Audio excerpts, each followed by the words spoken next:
Welcome back, everyone. In this week's video series, we're going to cover how to create narrow neck vases, and we're going to focus on a technique called collaring. And this is going to set up the next few videos to come, and we're shooting it with my new camera. So please comment and let me know how you like the new footage, and we're shooting it also with my new mic, so hopefully everything starts to get a little more improved.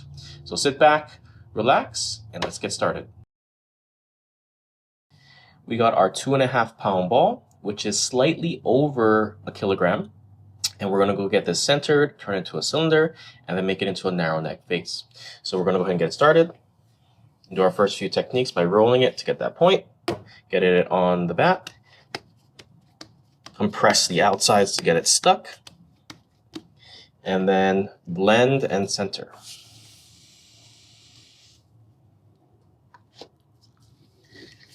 And of course, every time you center, I always push it down first, and then I bring my hands out to the edge to make it pointy, and then we're going to go ahead and start our first cone up and down. Squeeze at the base, let the clay rise, left hand comes and drapes over the top. Get rid of the skirt that forms, and then we're going to go ahead and then cone down. And this cone down technique, I use my left hand to push the clay away from me at a 45-degree angle. And then I compress the clay, my right hand squeezes the clay in. All right, so we got our clay centered. Now the setup, you don't want your clay too wide, but for this specific technique, for collaring anyway, I'm gonna go ahead and make this slightly wider because I'm gonna show you how to do a initial collar to bring this a little narrower in case this is too wide. So let's go ahead and dig our well. Use the thumbs to apply pressure. Add a little water. Continue to dig. And those water droplets you're hearing is starting to drizzle and rain outside, so hopefully it doesn't make too much of an issue. Okay, and then we're going to go ahead and open the well. So there is a slight wobble, but when I open, I'm using my left hand, I'm pushing the clay in with the base of my hand or the heel of my hand as I'm squeezing the clay and pulling it out. And then my right hand is just acting as a guide. So this is a opening, a compressing, and a pull all in one. Okay, so that was my first pull. And then don't forget to always compress the lip. And we're going to go ahead and do another pull. So from the overhead cam, you can see that my base is not completely flat. So I'm going to go ahead and open this up using my middle finger to compress down, and now I'm going to pull it towards my body. And that's going to create this little wave of clay. So I'm going to compress that into the clay wall. And I'm going to go ahead and do my next compression and next pull. So I'm really opening the clay up using the side of my pointer finger to apply inwards pressure at the 3 o'clock or 4:30-ish time. Compress and then pull. And I'm going to start pushing my left hand inward a little bit because it is opening up a little too wide for me. And then release the pressure as I rise, and then compress when I get to the top. So here we have a wide thrown cylinder, and this is more set up to create a bowl. So I'm going to go over the first collaring technique that you can practice that will help get this narrower in case you end up throwing it wider, which it is easier to throw wide. And so the first thing I want to do is I want to get rid of this skirt. So I'm using my right hand, applying pressure at 3 o'clock and pushing that clay into the base. I'm going to lightly do a lift to kind of blend that in because I don't want this clay at the bottom, this skirt or the slope, to prevent my hands from compressing inward. So the first collaring that I'm going to do, I'm going to focus the pressure at the base of the clay here, and I'm going to be using both hands. I'm going to focus the pressure with this bottom section of my hand that's closest to my pinky line to my palm, my wrist. And I'm going to be pushing the clay inward like this, and I'm going to be lifting my hands up. So when I do this, I'm kind of pushing in like it is like a snowplow or a bulldozer, and I'm tilting my wrists downwards to open up, or to twist my hands open to compress the bottom, and I lift up. And so this technique is going to help to make this a little narrower. And as long as you do it slowly and you don't lift your hands up too fast, you can get this much narrower and more set up to create a taller cylinder, which is easier to make vases. So I'm going to get my two hands connected together. Anyone watching Dragon Ball Z out there, this is like that Kamehameha technique you see Goku do all the time. Sorry, I'm nerding out a little bit. But anyway, connect your hands together. Wrist at the bottom. Your side of your hands are touching the bat. I'm going to compress and then push inward. So I'm tilting my wrist down a little bit. And just by doing that little compression and push inward at the base, you can see that that has already gotten narrower compared to the top, which was the original size. So I'm going to add a little more water, continue that compression and push in, and then I'm going to slowly lift my hands upwards throughout the piece. Now nice and slow, I'm not rushing. And when the middle of my palm gets to the rim of the piece, I'm going to leave it there for a few seconds and release.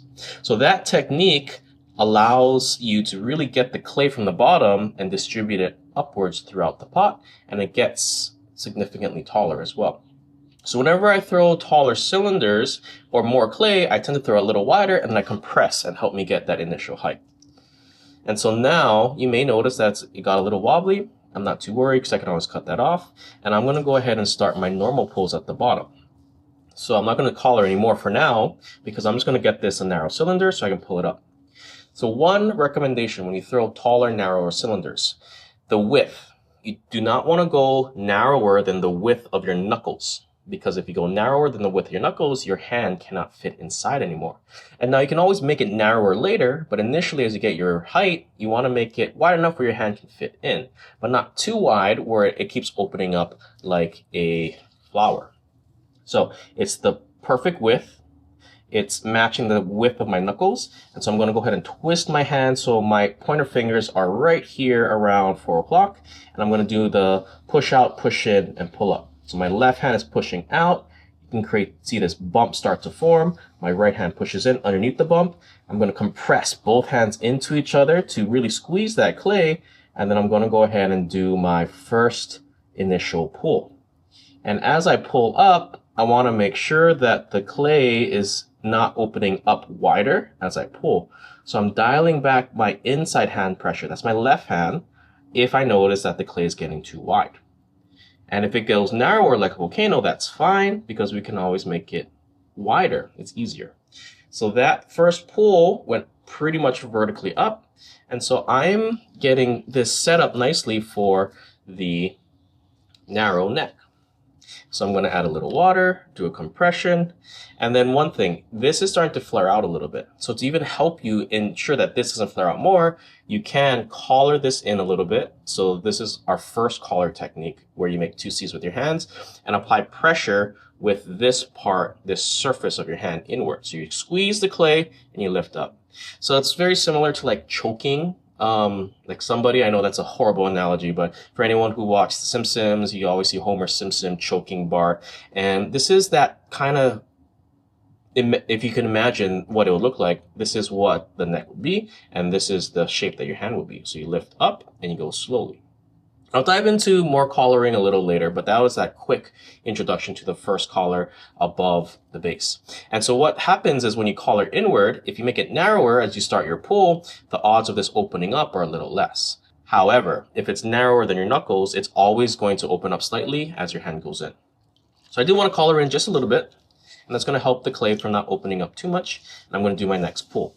And so I'm going to focus the pressure here at the skirt because the skirt is forming. So this time, instead of pushing out first with my left hand, I'm going to push in first with my right. So you don't have to push out first. You can always push in, it doesn't matter. But I'm going to push in to get that narrower. I'm going to push out with my left hand to make it wider. And then I'm going to start pulling up that bump that formed. And once again, we're working on trying to make this shape stay as vertically upright as possible. We don't want it expanding outwards too much. We don't want it expanding inwards too much. So this is going to be set up for our cylinder so we can start making it into a bottleneck base. As you rise, don't forget to release the pressure. When you get to the very top, little to no pressure. And I can introduce my left thumb downwards to do a compression at the same time. So let's dive into collaring and talk about it. Now this vase is the cylinder is about a little under 7 inches tall, and it's thrown fairly straight. If I were to get a wooden rib and push it against the clay wall, I can make this perfectly straight. But let's say there were some weird bumps in the piece. As you pull, let's say it opened up and it got a little wider, and you started to create a little more of unevenness to the pot. And let's say you opened up the rim a little too much. And so there's nothing wrong with this shape.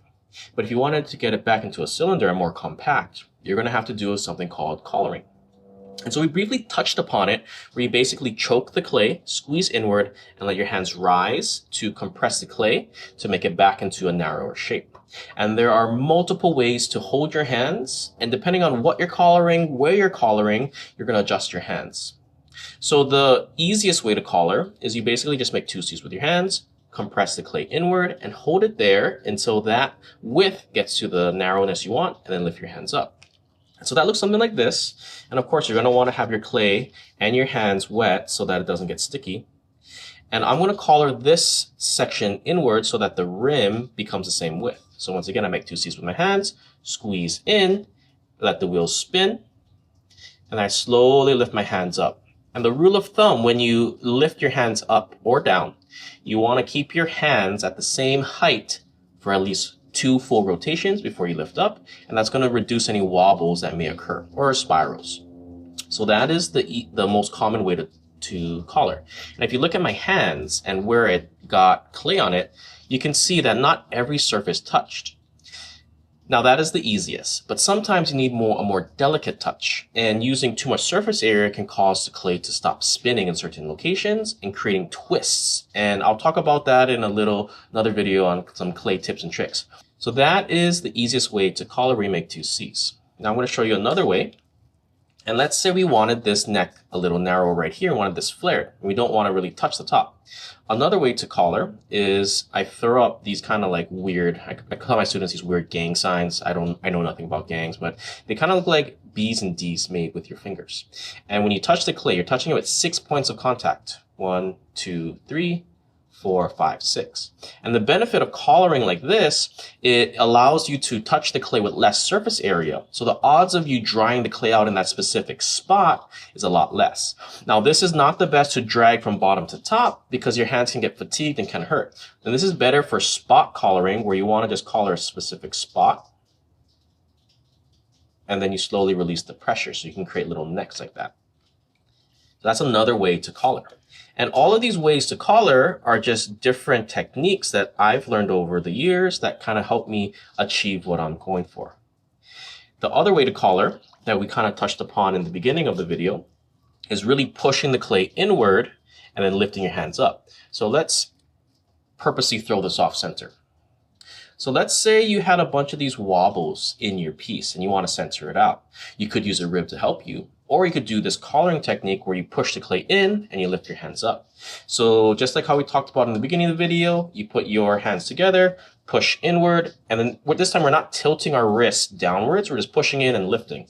And so this can be aggressive because you're using a lot of your hand and surface area. So when you do this, make sure you're not applying too much pressure and make sure that the clay doesn't get dry or sticky. So I push and engage, and I'm slowly lifting my hands up throughout the piece and keeping my hands as steady as possible.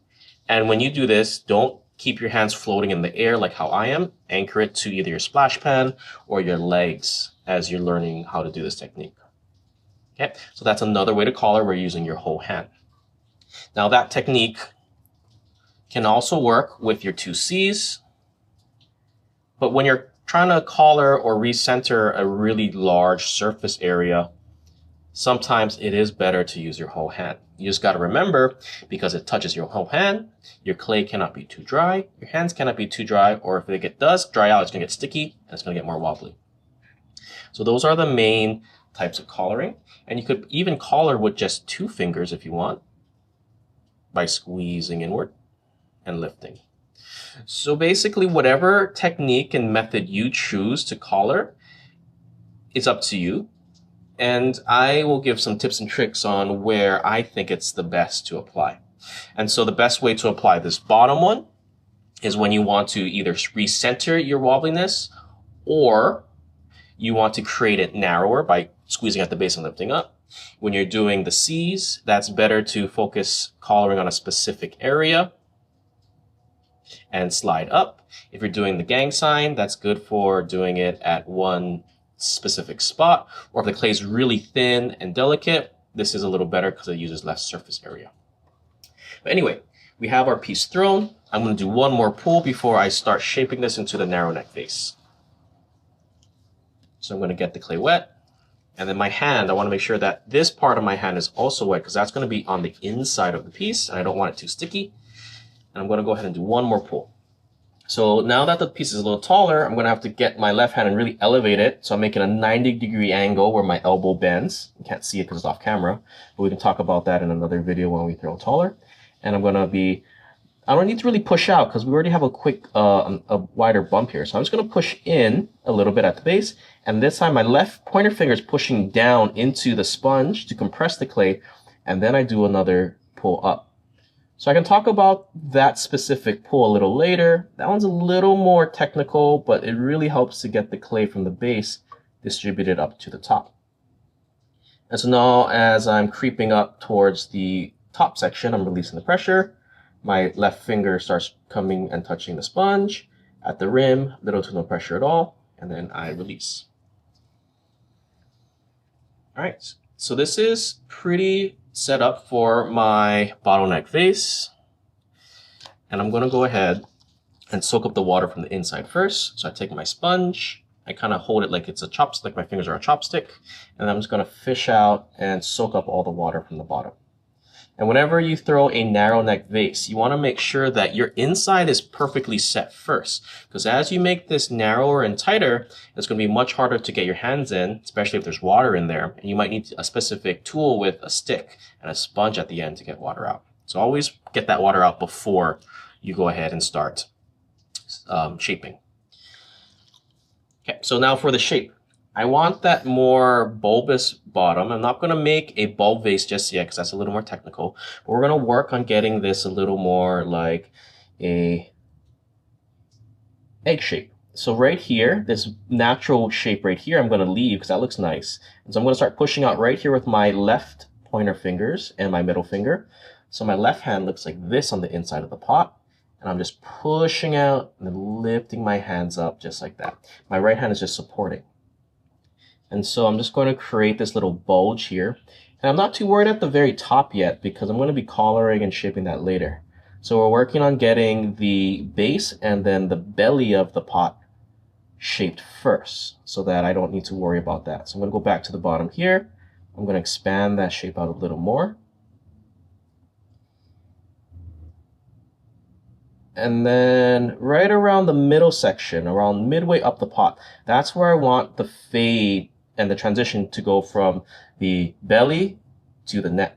So I'm gonna just push this out just a little more, and I can use some metal tools later to refine the shape.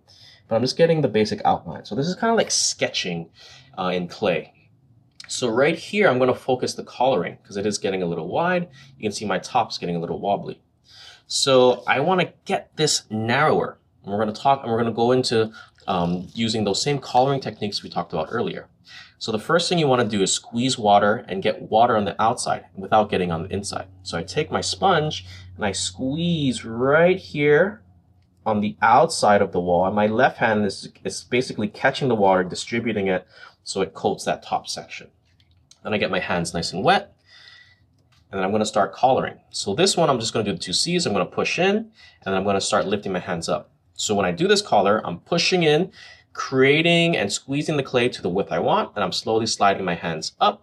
And I'm not really sliding and compressing at the same time because that can cause some issues as you collar. So I'm just working and getting this to the shape first. So squeeze in, you can see it getting narrower, and then both my hands will rise nice and slow. And I'm just maintaining that initial width that I started off with the squeeze. Okay, so it's getting a little narrower, and now I'm going to start squeezing again, but this time a little higher up from when I initially squeezed, and same thing, squeeze in, and then start lifting up. And For those who have collared before, you may have noticed that your clay starts getting thicker as it gets narrower. And that's perfectly natural because as you push the clay inward, the clay has to go somewhere. So it will go upwards and thicken the clay wall. So after a few collars, you always want to do a few pulls. And we'll talk about fingertip pulls in a second. I'm going to add a little water because this is getting a little sticky. Okay. And then I'm going to start collaring here again because this is looking a little weird. So I want to work this transition. So I'm squeezing the clay and then slowly transitioning the shape to make it a little more gradual. Okay, and I get to the rim, leave it there for a few seconds, and release. Okay, now I'm going to do a pull, and my hand can't really fit that far in, so I'm going to start the pull right here as deep as my fingers can reach. So my pointer finger's on the outside, and fingertip pulls. Basically, you just squeeze the clay between both fingers, and you slowly lift your hands up, and you do a normal pull. So it looks something like this without a sponge. So I'm squeezing, my middle finger's right here, where my pointer finger is. I'm squeezing the clay, I'm letting it compress, and then I'm doing a pull.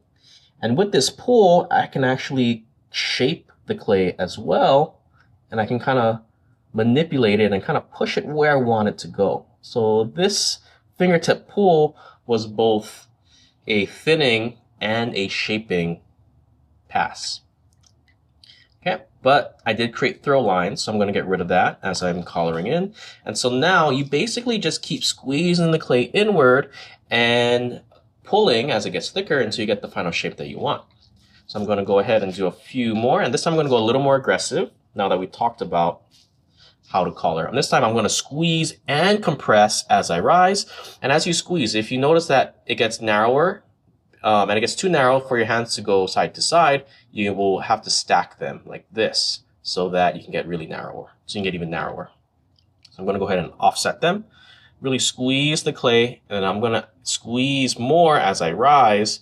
And that is a very aggressive collar. And I get to the very top, getting a little wonky. I'm going to keep it there for a few seconds and release. And then again, pull. And the clay is getting a little softer, a little weaker, a little more floppy. So I got to be a little careful as I'm doing the collaring, because if I squeeze too hard, this is going to start getting a little wobbly and it may start to scallop, where this is actually going to start kind of bending in and out. So I'll go over scalloping a little later if that ever happens. So I'm getting a nice rounded body here, and I'm just going to keep collaring this inward until it gets a little narrower. And so now, instead of making this C, because the offset is a little too aggressive, it's touching too much clay, this is getting thinner and weaker, I'm going to switch to that gang sign that we talked about initially. Just to recap, when I do this type of collaring, I'm having 6 points of contact. 1, 2, 3, 4, 5, and 6. And I'm squeezing the clay inward and I'm lifting up. And so this is really good when you get narrower pieces. And like I said before, this is initially better to squeeze at a specific spot. But once the clay gets thinner and once the clay gets narrower, this actually works really well to collar and to bring it upwards and thinner. Okay, and then another tip, once you start getting this much narrower than your initial shape, you're going to want to always make sure that when you collar, you're always lifting your hands upwards and not directly sideways into the piece. Because if you compress inwards and sideways, sometimes that can cause it to collapse. And so I'm going to go ahead and do a pull. So compress and lift.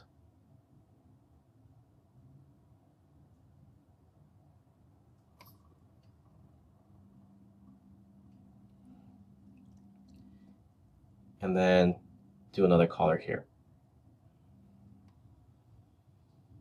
So now I'm just going to go ahead, general shaping. And that's more or less a bottleneck vase. Now I can make some more adjustments. I could keep collaring this in to make this more into a bulb vase. I could thin this out to make it thinner. I could narrow it inward to make it skinnier. So there's a lot of setup that you can go from this step. So I'm going to go ahead and just stop it here for now. And we'll talk about the bulb and the narrow neck vase in the next video to come. Let's say we like this shape and we want to finish it off by cutting off the rim and cutting it off the bat. So the first thing we want to do is cut the rim off. And so I grab my needle, I place it in my right hand. The butt of the needle is going to be in this groove of my hand, like this. And this is going to be cutting into the clay by cutting across of the 3 o'clock section. My left pointer finger is going to support the inside clay wall, and my left thumb is going to be in between the groove where this gap between my pointer finger and my thumb is. And so it's going to look something like this. And don't forget to get your fingers wet, the needle wet, and your pointer finger is going to be supporting the inside clay wall. You're going to take your wrist and make sure that the needle is parallel to the ground, and then you're going to slowly push the needle and score the outside, and then keep pushing it into the clay wall until it touches your pointer finger, and then you're going to lift up. And then so from here, it is level, and we can go ahead and thin this out a little more by compressing and really doing a fingertip pull. So on the overhead cam, you can see I'm just pinching and then pulling up to get it a little thinner. And if I wanted to alter this, I could bring it outwards by tilting and flaring it out. I could make it even more narrow by squeezing it in and bringing it like that. But I'm just going to keep it straight for now. And that playing around with the clay caused it to get a little uneven. So I could cut this again if I wanted to. But before I do that, I want to cut this little extra clay off at the bottom. I got my wooden knife. I'm going to hold it in my left hand like a pencil, and I'm going to grip my right hand with my left hand like this, so you can kind of see how that is on the overhead cam. And I'm going to make sure that the angle is facing the direction that the wheel's spinning. And so I'm going to dip it in the water, and I'm going to angle this exactly how I want it, because I'm going to cut off this skirt.